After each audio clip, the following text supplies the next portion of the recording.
policies, in designing the framework that will make the services right, then there's something wrong. It means that the imports are cheaper. That means we have to do something to make our own local production competitive. Millers are looking for maize because they are not used to buying maize grown locally. They are used to buying maize imported.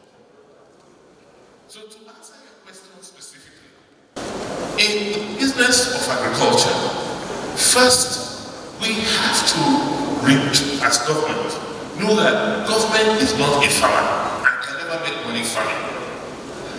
The people who are farming are taking risks. So as government, the first thing you should do if you want to help them is try and reduce the risk that they are taking. Right? One of them is usually even the land, the risk of the land they are farming. Do they own it?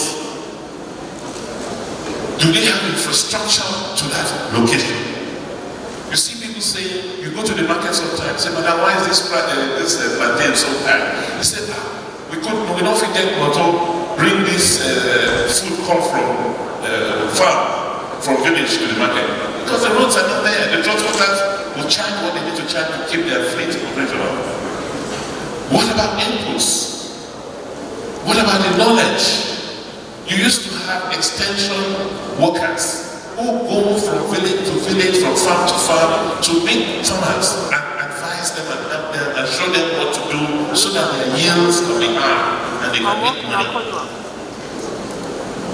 But most importantly, what about offtake? If I grow 5,000 birds today, who will buy from me? And at what price will they buy? So rather than government trying to raise money to get into the business of agriculture, you have to understand the value chain. You have to understand the risks these people face, farmers face. Remove the risks as much as you can, or reduce it. And you see more people will go in because they can make more money. So, like I said, what we are doing in Edo State is to try and de-risk those aspects of agriculture that used to hinder people from farming. Make agriculture attractive by removing the risks.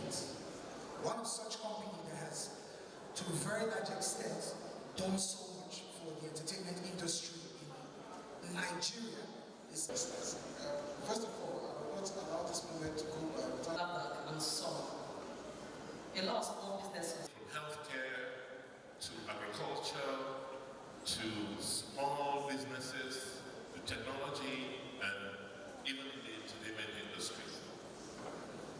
The message is government is set up to help the people, in this case, Edo State. Government does not exist for itself. Government exists for all of you. And because almost over 67% of the people who live in Edo State are under the age of 35, it follows that they must be the priority of our government. Because you are in the majority.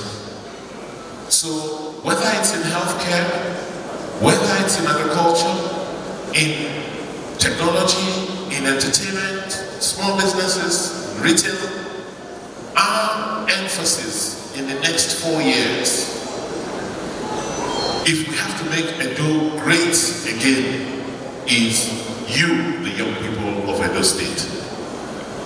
And we are not going to do it by giving you handouts. We are not going to do it by expanding government and letting everybody to become an SA or an SSA in government. It's the wrong way to do it. We're going to do it by making sure that government is efficient and accountable to you. That the taxes we raise from you is judiciously spent to provide the environment you need to do the things you need to do. That notion of government, that having voted a governor, everybody must now come into government so that they can get their own share from the treasury, is an ancient idea.